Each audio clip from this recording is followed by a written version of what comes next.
जैसे प्राइमरी कक्षा है, 5वीं कक्षा पढ़ ली, ये कंप्लीट पढ़ाई नहीं हुई, ये प्रथम स्टेज है उसकी।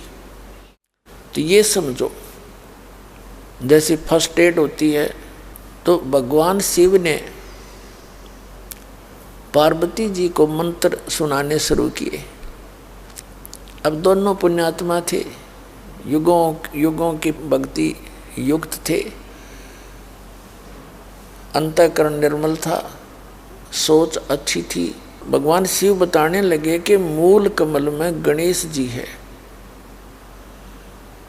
हमारे शरीर में जो बैकबोन है, रीढ़ की हड्डी, ये यहाँ से प्रारंभ होती है और नीचे गुदा के पास तक चली जाता है, डंडा सा। इसके अंदर की साइड में जहाँ ये समाप्त होती है, उससे 2 उंगल ऊपर गणेश जी का मूल कमल बोले हैं इसको, मूल चक्र। बता कि वहाँ पर मूल कमल है, उसमें गणेश जी का चैनल है। इसको चैनल समझो, ये शरीर टीवी है और इसके अंदर ये कमल, ये चैनल है। जैसे कोई कार्यक्रम हो कहीं रहा है, रिले कहीं से हो रहा है, देख हम टीवी पर रहे हैं, जौन सा चैनल ऑन कर लिया उसी पर देख लेते हैं। तो ये चैनल समझो हमारे शरीर में बने हुए कमल चक्र। लेकिन ये जो चक्र हैं, जो ये टीवी चैनल हैं, ये तो भौतिक हैं। ये शरीर के अंदर भी भौतिक होते हुए भी आध्यात्मिक सिस्टम से चलते हैं। ये इतना अंतर है। तो उसका बताया कि इसका किलियम नाम है। उसके बाद बताया कि उसके ऊपर 2 उंगल ऊपर एक स्वाधिष्ठान चक्र है, जिसको संतों ने स्वाद चक्र कहा है। और इसके अंदर सावित्री और ब्रह्मा जी का ये चैनल है, यानी उनके लोक में जो कुछ भी हो रहा है उसका कनेक्शन इस चैनल से है, इस कमल से है। और इसका ओम मंत्र है। फिर बता के उससे ऊपर नाभि, सुंडी जिसको बोले, नाभि के पीछे रीढ़ की हड्डी के ही चिपका हुआ एक कमल है, जिसको नाभि कमल चक्र बोलते हैं। मूल कमल है, उसमें गणेश जी से संबंध है और उसकी 4 पंखुड़ियां हैं। सावित्री ब्रह्मा वाला दूसरा चक्र है, नीचे से उसकी 6 पंखुड़ियां जैसी, पत्तियों जैसी आकार की अंतड़ियां हैं, बहुत जैसे निशान से। फिर नाभि कमल है, इसकी 8 पंखुड़ियां हैं। लक्ष्मी और भगवान विष्णु का ये कमल है, उनके लोक से इसका कनेक्शन है, जहाँ भगवान विष्णु अपने विष्णु लोक में रहते हैं। उसके बाद हृदय कमल है, ये दोनों सतन हैं, इनके ठीक मध्य में, यहाँ पर और बैक साइड में, इसके बैक में और रीढ़ की हड्डी के अंदर की तरफ, ये इसको हृदय कमल कहते हैं। इसमें शिव और पार्वती का वास है, ये शिव का लोक है। और इसका मंत्र सोहम मंत्र है। इसकी 12 पंखुड़ियां हैं, पत्तियां हैं कमल जैसी, ऐसे निशान से बने हुए पूरे इस रीढ़ की हड्डी के अंदर की तरफ, मांस के ऊपर ऐसे चिपके हुए निशान से नजर आते हैं। उसके बाद कंठ कमल है। इस कंठ कमल में श्री देवी के उस लोक का कनेक्शन है, ये उस देवी का कमल है। इसकी 16 पंखुड़ियां हैं, इसका श्रीयम नाम है। इसकी विधि क्या है वो दास बताएगा, कैसे सिमरण करना, ये तो आपको क्लियर किया कि ये मंत्र हैं, वो 5 मंत्र हैं। तो ये 500 नाम जब बताने लगे, शिवजी भगवान बता रहे थे, जब कंठ कमल तक बता दिया, उसके बाद बता के इससे आगे सहस्रार कमल है, त्रिकुटी कमल है एक। उसके बाद फिर सहस्रार कमल है 1000 पंखुड़ी का। त्रिकुटी कमल पर जो है वो केवल 2 पंखुड़ी का कमल है। और एक सहस्रार कमल है जिसमें ये काल ज्योति निरंजन का कमल है। और त्रिकुटी कमल ये एक ऐसा स्थान है जैसे प्रत्येक देश में प्रत्येक देश का एक राजदूत भवन होता है, और त्रिकुटी से ही सब प्राणियों को फिर आगे जहाँ जाना है वहाँ से उनका आगे जाने का रास्ता फिर वहाँ से शुरुआत होती है, जिसने जहाँ की साधना कर रखी होती है। अब कंठ कमल तक जब बताया गया, पार्वती वो कहती चली गई उसका, क्योंकि वो तो पुण्यात्माएं थी, जल्दी ही उसका ध्यान उन कमलों कर, क्योंकि दिव्य दृष्टि जब खुलती है तभी इनके दर्शन होने शुरू हो जाते हैं। कौन सा कमल कहाँ है, जो बताया गया सही है, मंत्र जाप करती रहे, फिर अगला किया, फिर अगला किया। तो फिर कंठ कमल से आगे जब त्रिकुटी की तरफ चली तो पार्वती बोलना बंद कर गई, यस करना बंद कर गई। पहले तो हाँ हाँ हाँ सही बता रहे हो आप, ऐसा ही है, वो तो चुप होगी। और जो जैसे भगवान शिव ने जब ऐसे ताली बजाई थी, 3 ताली बजाई थी, आवाज करी थी, उससे क्या हुआ कि जो अंडे थे स्वस्थ उस सूखे वृक्ष की खोगड़ में, उस सुराख में, तो अंडे जो स्वस्थ थे वो तो पक्षी बन गए, तोते, उसी से में उड़ के फुर्र गए। एक गंदा अंडा था जो खत्म हो लिया था, उसमें दोबारा कोई प्रक्रिया होने की संभावना बहुत कम रह गई थी। अब क्या हुआ, और वो जैसे पुण्यात्माओं ये अस्थियां जो उठाते हैं ना, अस्थियां क्यों उठाते हैं, इन अज्ञानियों को ज्ञान तो था नहीं, अपने डले डुआन तो मतलब था। अब जैसे हम इस बॉडी में रहते हैं, शरीर में, तो इससे इस जीव का एक विशेष लगाव होता है।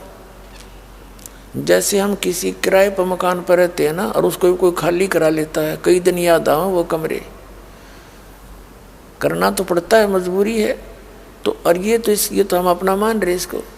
इसकी मृत्यु के उपरांत कुल के लोग तो इसको फूंक फाक देते हैं, इसका नामो निशान मिटा देते हैं, और वो जाता है ऊपर अपना कर्म का अकाउंट करा के फिर उसको वापस भेज देते हैं, क्योंकि 13 दिन में इसका सारा प्रोसेस पूरा हो लिया। तपस्या पे भी जा लेता है, वहाँ भी कष्ट उठा लेता है, फिर अन्य सब अकाउंट करा के इसको जो भी अगला जीवन मिलना है वो मिल जाता है, इसको वापस पटक दिया जाता है। तो जब ये वापस वहाँ आता है उस क्षेत्र में,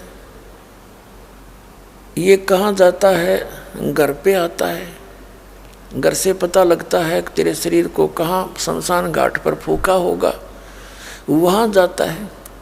तो वहाँ इसने एक हड्डी भी मिल जाती है ना अपने उस शरीर की, उसके चिपक जाता है, या मेरी है। वहाँ से फिर ये सेवड़े टाइप के जो जंतर मंत्र करनी है, नकमी आत्मा, ये उन हड्डियों को उठा ले जाते हैं, और वो भूत साथ चला जाता है वो प्राणी। फिर उसको वो अपने जंतर मंत्र से काबू करके उसका दुरुपयोग करते रहते हैं। तो अस्थियां उठाने का ये सिस्टम इन नकलियों ने शुरू करवाया, नकली गुरुओं ने, क्योंकि पहले तो साधना गलत करवाई, जिससे भूत तो बनना ही था, उन्हें भी पता था कि भूत बने का होगा। और फिर उनने तो समाधान कराओ, फलाने में मेरा बाबू बोल रहा था, पिताजी बोल रहे हैं, फिर वो जंतर मंत्र करें जावें, ये बोले जाओ पिताजी, तो हो लिया काम उसका खराब सारा। तो इसलिए इन्होंने एक विकल्प खोजा कि इन सभी अस्थियों को उठा के ऐसे गहरे जल में डालो, बह जाओ, पता ही ना लगे कित गैर कित नहीं। और ये भूत यहाँ से भाग जा उस अपनी अस्थियों की तलाश में। तो वो देखते जाते हैं कहाँ कहाँ गए, उनको पता लग जाता है एक दूसरे भूत तक, तेरी हड्डी वहाँ ले गए, तो वहाँ तक जाता है ये जहाँ तक वो अस्थियाँ गई हैं। या तो वो ऐसे पकड़ा जाता अस्थि होगी तो नहीं, फिर वो वापस आ जाता वहीं पर जहाँ ये पहले रहा करता, वहीं आशा जहाँ आशा था वासा हुई। तो इस प्रकार वो भूत, ये अस्थियां उठाने की प्रक्रिया या न्यू सेलेक्ट की गई थी। लेकिन जब हम ऐसी भक्ति देंगे, अब वो अस्थि डालते क्या मुक्ति होगी उसकी, और के वो घर छोड़ कर चलाएगा, सबके घर बैठे हैं भूत उनके परिवार के। तो गलत साधना करने से जितने वर्तमान में प्राणी है ना मनुष्य, इनसे कम भी 20 गुना भूत हैं। प्रेत प्राणी सबके घर के वो सदस्य ने धक्के खाते फिर रहे, और सारे जंतर मंत्र करा लिए, श्राद्ध भी कटवा लिए, फलाना भी कर दिया। अपने आत्मा जिस घर में या भक्ति प्रवेश हो जाएगी परमात्मा की, आपके वो पूर्वज भी वहीं पर हैं, वो धक्के खा रहे हैं बेचारे। लेकिन इस भक्ति के मंत्र के मिलने से वो आपको कोई हानि नहीं कर सकते किसी प्रकार की, और उनका उद्धार शुरू हो जाएगा, क्योंकि वो प्राणी है। अब इस मंत्र का जिस घर में जाप होगा और ये आरती नित्यनेम रामायणी डेली होगी, तो उन प्रेतों पर भी असर होगा, वो भी जीव हैं और उनका भी कल्याण होगा। अब कैसे होगा, अब इस स्टोरी से क्लियर हो जाएगा, परमात्मा की इस कथा से। अब वो एक आत्मा का, जैसे कई आप देखते हो गर्भपात से मरण होता है, जैसे आपने श्री महावीर जैन जी का इतिहास दास ने बहुत बार दिखाया, उसमें उसके कई लाख बार तो गर्भपात से मरण होया, यानी जीव था, उसका संस्कार ऐसा था कि गर्भपात, इतना ही मनुष्य जीवन था उसका, कुछ महीने 2 महीने 6 महीने का, वो गर्भपात होकर मर गया और नेक्स्ट जूनी उसने प्राप्त करी। तो इसी प्रकार एक आत्मा का उस गंदे अंडे में इतना ही संस्कार था, उसने वो जन्म उसमें प्रवेश होना था और उसका खत्म होना था। ये समझ लो गर्भपात था उसका, वो खत्म हो जाता वो जीव। अब अंडा जब गंदा हो गया था और वो आत्मा के निमित्त था, उसकी बॉडी थी वह, तो वो आत्मा उसके चिपकी बैठी रही, उसका चिपकी बैठी रही, मेरा है मेरा है। अब जब भगवान शिव जी ये मंत्र सुना रहा था, वो अंडा स्वस्थ हो गया और वो तोता बन गया, फूट भी गया, बच्चा भी बन गया। और बच्चा बन के पार्वती तो समाधिस्थ होगी, उसने बोलना बंद कर दिया जब इससे ऊपर चली गई, क्योंकि इस हमारे शरीर में बहुत से ऐसे नज़ारे हैं इन चैनलों के माध्यम से, जिसका जो चैनल ऑन हो जाएगा उसमें वो उस जैसे जो टीवी ऑन कर दिया उसमें जो भी कार्यक्रम चल रहा है वो दिखाई देने लग जाएगा। तो पार्वती का चैनल ऑन हो गया, वो उस चैनल में घुस गई, उसमें देखो जाओगे क्या हो रहा है, कोई झरने बह रहे हैं, कोई डांस हो रहे हैं, फिल्म सी चल पड़ती है। तो नीचे की सुनना बंद हो गया उसने, उसकी आत्मा आगे को चली गई और वो तोते का बच्चा बन के गंदे अंडे से निकल कर लगा करने हूँ। अब भगवान शंकर ने देखा पार्वती तो बोल नहीं रही, मैं पूछ रहा हूँ सुना है कि नहीं सुनती, तो आवाज़ कहाँ से आई। तो उसने देखा, तोते की तरफ देखा और खोगड़ की तरफ, वो तोता जो है फुर्र ही निकल के भाग गया। अब भगवान शिव ने सोचा इस नालायक ने मेरा मंत्र चुरा लिया, ये जब मनुष्य शरीर में होगा तो इस मंत्र को ये आगे किसी को देगा, अधिकारी यू है नहीं, नाश करेगा। तो भगवान शिव ने सोचा इस तोते न मार दूं। पार्वती तो वहाँ बैठी है, भगवान शिव जी उसके पीछे पीछे चल पड़ा, उड़ के सीधी तय। जान गया वो तोता भी एक बात बिगड़ेगी, बहुत स्पीड से बाज लिया।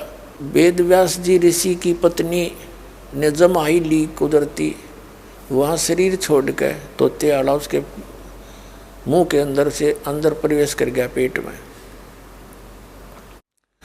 समय आने पर वहीं से उसने गर्भ धारण कर लिया और बच्चे का वहाँ शरीर उसको मिल गया, ऐसा कोई संस्कार बन गया उसका। अपना आत्मा देखो,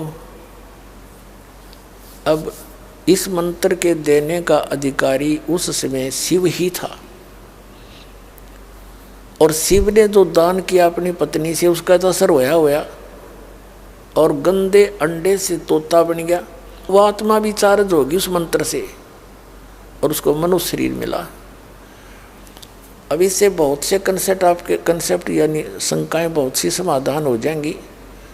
ध्यान से सुनते रहना। अब उसके गर्भ में जब समय आने पर वो अंदर था ही, और फिर उसको बॉडी बनने लगी जब उसमें प्रवेश कर गया, बच्चे का शरीर उसको मिल गया।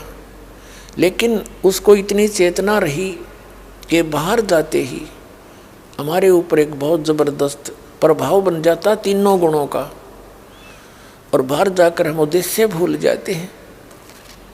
मनुष्य जीवन किस लिए मिला था?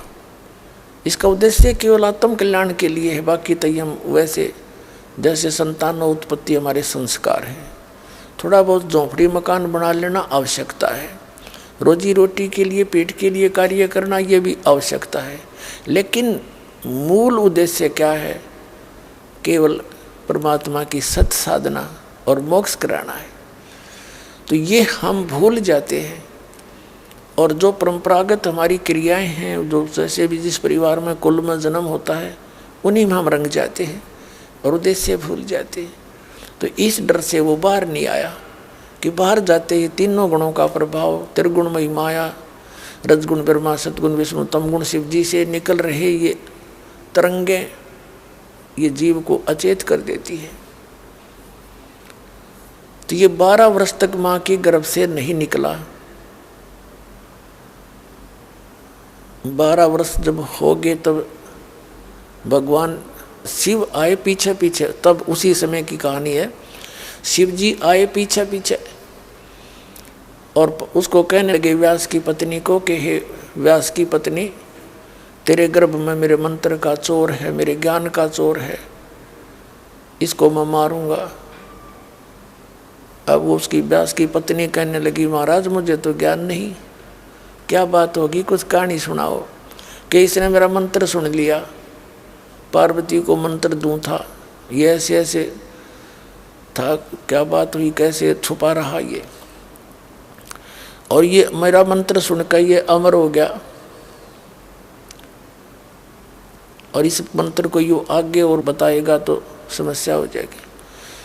तो व्यास की पत्नी कहने लगी हे महात्मा जी, हे भगवान, एक तरफ तो आप कहते हो आपके मंत्र सुनते यूँ अमर हो गया, वो अमर हो गया तो आप मारोगे कैसे इसको?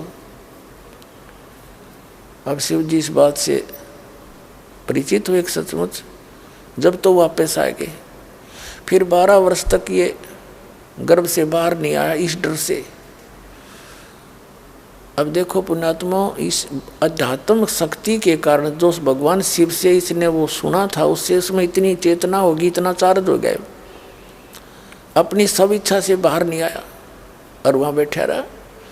तब तीनों देवता इकट्ठे होकर आए। उसकी माँ ने उसका गर्भ में नाम रख दिया सुखदेव। बेटे ने मेरे को कोई परेशानी नहीं इसके गर्भ में रहने से, नहीं तो 9 महीने में माता परेशान हो जाती है। और व्यास की पत्नी कहती है कि इस पुत्र के बच्चा अंदर है, मुझे कोई दुख नहीं। उसका सुखदेव, एक तो सुखदेव, इसके 2 नाम रखे गए, एक सुखदेव, सुख माने तोता और सुखदेव माने सुख देने वाला। तो माँ तो क्या करती सुखदेव, वैसे ऋषियों ने नाम धर लिया इसका सुखदेव, क्योंकि तोते से इसकी शरीर से इसका फिर आगे चला था जीवन। तो तीनों देवता आके कहने लगे सुखदेव तू बाहर आ जा, तेने तो हमारी सारी परंपरा खराब कर दी।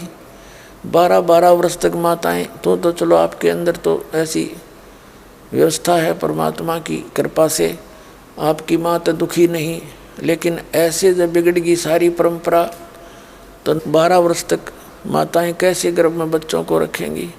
9 महीनों में तंग हो लेती हैं, तू बाहर आ जा। तब इसने कहा कि मैं बाहर नहीं आ सकता भगवान, क्योंकि बाहर आते ही आपकी या त्रिगुणमयी माया जीव को ऐसा भ्रमित कर देती है, इसको पता नहीं रहता मेरा उद्देश्य क्या था। नए सिरे से पढ़ाया जाता, यो तेरा चाचा, यो तेरी चाची, यो तेरा माँ, यो तेरी बुआ, यो पापा, यो दादा और दादी, और क्या उद्देश्य है वो भूल चुका होता है। इसलिए परमात्मा आते हैं, संतों को भेजते हैं, इस भोले आदमी ने फिर जगाओ, इसके नशा तारे, काल की भांग उतारे, बाहर आते ही इसके ऊपर ऐसा असर हो जाता है। तो इसने कहा मैं नहीं आ सकता, आप अपनी या माया रोक लो थोड़ी देर, जब मैं बाहर आऊँ इतना अब ये कहने लगे भाई इतना प्रेशर मारे तो बिना रुक के ज़्यादा देर हम रोक नहीं सकते, ये हमारे बस की बात भी नहीं है, हम तो इतनी देर तो रोक सकते बस, यानी एक क्षण सेकंड का भी कुछ हिस्सा, इससे ज़्यादा हमारे बस की बात नहीं, इसको रोक सके। तब उसने कहा कि तुम इतनी देर रोक दो। कहते तीनों देवा थम भी माया और उधर गर्भ से बाहर आया, तब वो बाहर आ गया एकदम सेकंड के अंदर, वो तीनों देवता चले गए। वह चलियो तो मुकदमा हल होया। अब जो दास आपको बताना चाह रहा है कि भगवान के दर्शन से नहीं, उस मंत्र से लाभ होगा। अब सुखदेव की कहानी तो अलग बन जाएगी, उसको छोड़ देते हैं हम, फिर वापस आते हैं। उधर से पार्वती जी फिर वापस आई, जब ऊपर सारे सिनेमा सिनामे देख लिए उसने, तब उसकी समाधि टूटी, वापस आई तो फिर वो मंत्र जाप करने लगी। उस मंत्र के डेली जाप करने से पार्वती जी का इसको इतना अमृतत्व मिल गया, जब तक भगवान शिव रहेंगे इसकी मृत्यु नहीं होगी, फिर ये दोनों मरेंगे और ये प्राणी किसी अन्य योनि में चले जाएंगे। अन्य आत्माएं, पुण्य आत्माएं जो, उनमें से एक शिव और पार्वती फिर से काल सेलेक्ट करके ऐसे ही प्रोसेस उनका फिर बना देता है।